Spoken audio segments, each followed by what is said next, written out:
if you're someone who makes YouTube videos or want to like become a content creator in today's economy, it would be really nice if you watch this video before pursuing this path because there are a lot of things. First of all, yes, I do believe it is quite possible to become extremely successful in this field, but it's not a short term play. I know you've probably heard this like 1,000 times before, but the thing is, this is not like if you're making videos and you're not selling a product, it's going to be extremely difficult. Not in the long run. In the long run, if you keep posting content without a product. So the thing is, I'll tell you my story, okay? I started a faceless channel in the year 2025 in the month of January, and first I looked like what are the options for niches. So instead of going towards a niche that I was interested in, I looked for the niche that's gonna pay the most, and that is the finance niche.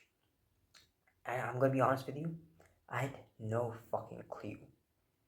What do even credit cards do? I had no idea about finance, but the only reason I picked it was for the money. And that's really stupid if you're doing it on YouTube because, of course, I can still, be successful in this field, but it's just a long game. It's like 2, 3, 4, 5 years. It's a huge long game, especially if you're alone. The thing is, YouTube is an actual fucking business. You have different departments. To start from scratch, you have to learn everything from editing, from scripting, from marketing, from really the back end accounting, finance. Of course, that's later, but there's so many. And there's legal stuff as well. Like, do you get copyrighted?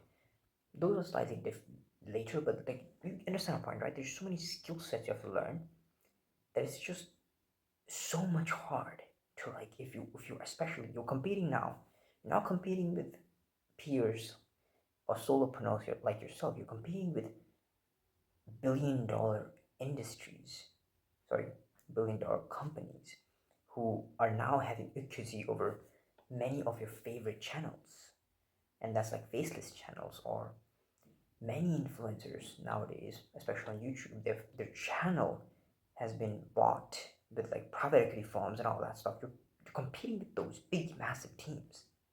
So of course, you can, in my opinion, you can still do this. So can you climb Mount Everest? It doesn't mean you will. Like it's like you can do anything you want. Like you can make a fucking rocket launch off this Earth. Does that mean you'll do that? Like you can. Like I truly believe you can. But the thing is, this dream of becoming a content creator, it's like it sounds cool, but you have to have so many things, and I did not have any leverage. And people like this YouTube automation makes it so easy. Like you just give ChatGPT, like just make script from ChatGPT, you just make AI voice, and you do this, you just edit it. And honestly, it could work. Try it. Try it for a year, and maybe it works. And even if I keep doing this right now, it will work. I know it will. But the point is that it's not that it will or won't. It's just that what's the return on investment? Am I actually building a skill? Or am I building a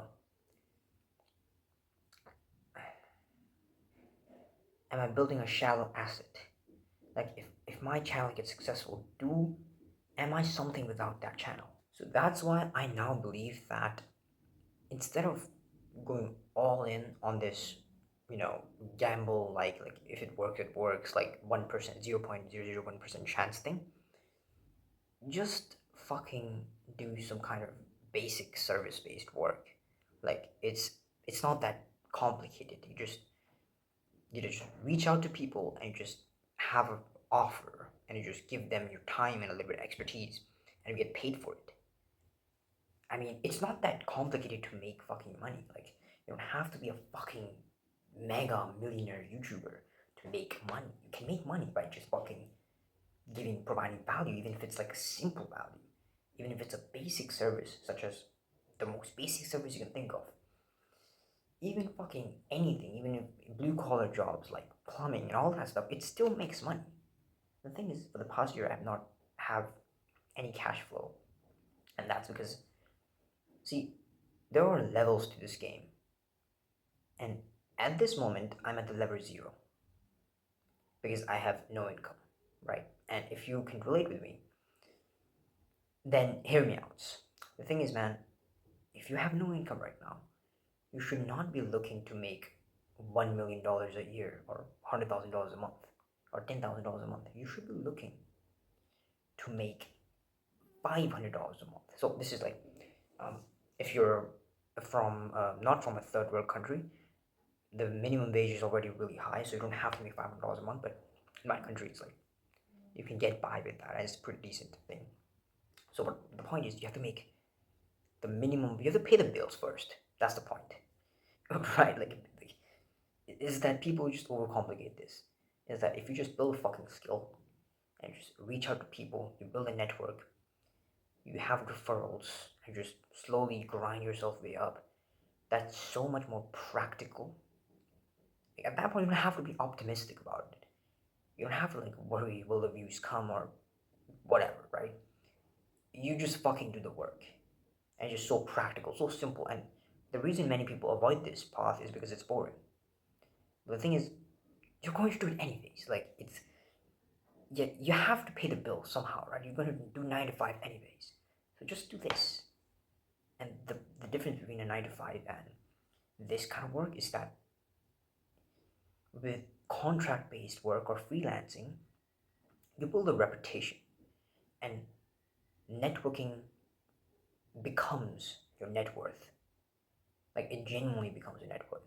Of course, in corporate as well that works, but we won't go too into that. But the point is just that don't overcomplicate making money. It's like people just like to do that because it goes to show like it just the reason people do that. You know why? Because it's just marketing for their courses. Like they want to sell you a course, and that's a business as well, of course. But I'm not hating on info products or anything, but it's just that just fucking do basic or decent skill work and you'll get paid. There's not any like there's not any secret sauce to that. It's just that, and that's exactly what I'm gonna do. And YouTube, in my opinion, comes much later when you want to scale, right? When you have a team and you want to scale, you want more clients, you want more purchases, you want more revenue sales. That's where content, not just YouTube, but content, organic content, and even ads come into place. But there's I would say, what is it called? There's a group of people that this doesn't apply to. All that I've said, it doesn't apply to them, and those are people who are doing this for passion. And just like this channel, right? This is not like a make money channel. This is just for fun, honestly. Like this because I like speaking to a fucking camera or just internalizing my thoughts. It's just for fake dopamine, I would say, or maybe real one. Maybe it builds some skill. I don't know, but it's kind of like these channels. It's like I've not really put any effort for views. I just do this because it's almost procrastinating because I'm supposed to fucking study right now and I'm recording this video. So like that kind of channels, if you want, you can just make it. It doesn't matter. And if it works, well, you just have a fucking something. That's a fucking hobby at that point. So I mean that's pretty cool to have, honestly. So yeah, just enjoy the process, man. And this is more of a message to myself than it is to anyone else right now. And as soon as these exams are fucking over, bro, I'm gonna get at it. And again, another tip I have is that if you're new to freelancing, what I would recommend to my, if I could go back 2 years when I started freelancing and copywriting, is that instead of chasing clients when you have no experience, you should join an agency because they're much more likely to hire you than anyone else. Like any business, it's gonna be really hard for you to convince. Of course, you can work for free, yada yada yada, but it's gonna be much more harder for you to convince them instead of an agency. And more than that is that with an agency, you work with other people and you actually build skills. And you build a network of copywriters, or you build a network of people that can refer you. That is much more important. So that was the last thing. So yeah, I hope you got some value from this video, but that was it. I'm gonna go to fucking study right now because I don't want to fail this fucking exam.